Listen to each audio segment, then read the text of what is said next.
ಪೂಜ್ಯಾಯ ರಾಘವೇಂದ್ರಾಯ ಸತ್ಯಧರ್ಮರತಾಯ ಚ ಭಜತಾಂ ಕಲ್ಪವೃಕ್ಷಾಯ ನಮತಾಂ ಕಾಮಧೇನವೇ.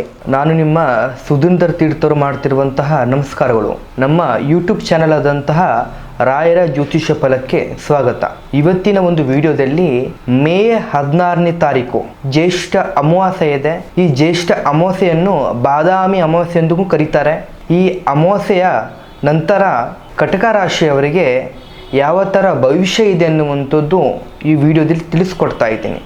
ಈ ವಿಡಿಯೋ ನಿಮಗೆ ಇಷ್ಟ ಆಗಿದ್ದಲ್ಲಿ ಲೈಕನ್ನು ಕೊಟ್ಟು ಹಾಗೂ ದಯವಿಟ್ಟು ಈ ಚಾನಲನ್ನು ಸಬ್ಸ್ಕ್ರೈಬ್ ಮಾಡಿ. ಕಟಕ ರಾಶಿಯವರ ಆರ್ಥಿಕ ಸ್ಥಿತಿಗತಿ ಬಗ್ಗೆ ನೋಡೋದಾದರೆ ದುಡ್ಡಿನ ವಿಚಾರದಲ್ಲಿ ಸ್ವಲ್ಪ ಮಿಶ್ರ ಫಲ ಅಂತಲೇ ಹೇಳ್ಬೋದು. ಅನಿರೀಕ್ಷಿತ ಖರ್ಚುಗಳು ಹೆಚ್ಚಾಗ್ತದೆ. ನಿಮ್ಮದು ಅಷ್ಟೇ ವೇಗವಾಗಿ ಬರುವಂತಹ ಹಣಗಳು ಕೂಡ ಕೈ ಸೇರ್ತದೆ.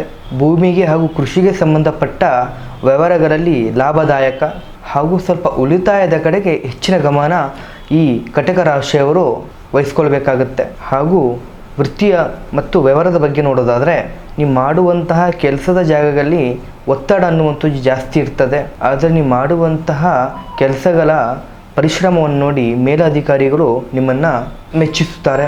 ವರ್ಗಾವಣೆ ಬಯಸುವವರಿಗೆ ಒಂದು ಒಳ್ಳೆಯ ಶುಭ ಸುದ್ದಿ ಸಿಗ್ತದೆ.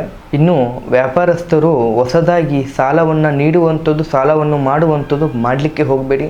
ಇರೋದನ್ನೇ ಚೆನ್ನಾಗಿ ಮೇಂಟೈನ್ ಮಾಡ್ಕೊಂಡು ಹೋಗಿ.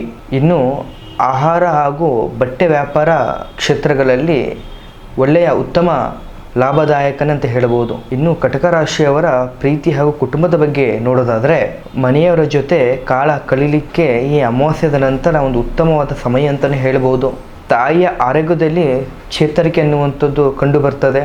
ಇನ್ನು ನಿಮ್ಮ ಪ್ರೀತಿಯ ವಿಚಾರಕ್ಕೆ ಬಂದರೆ ಸೈಲೆಂಟ್ ಪ್ರೀತಿ ವಿಚಾರದಲ್ಲಿ ಒಂದು ಶುಭ ಸುದ್ದಿ ಅನ್ನುವಂಥದ್ದು ನೀವು ಕೇಳ್ಬೋದು.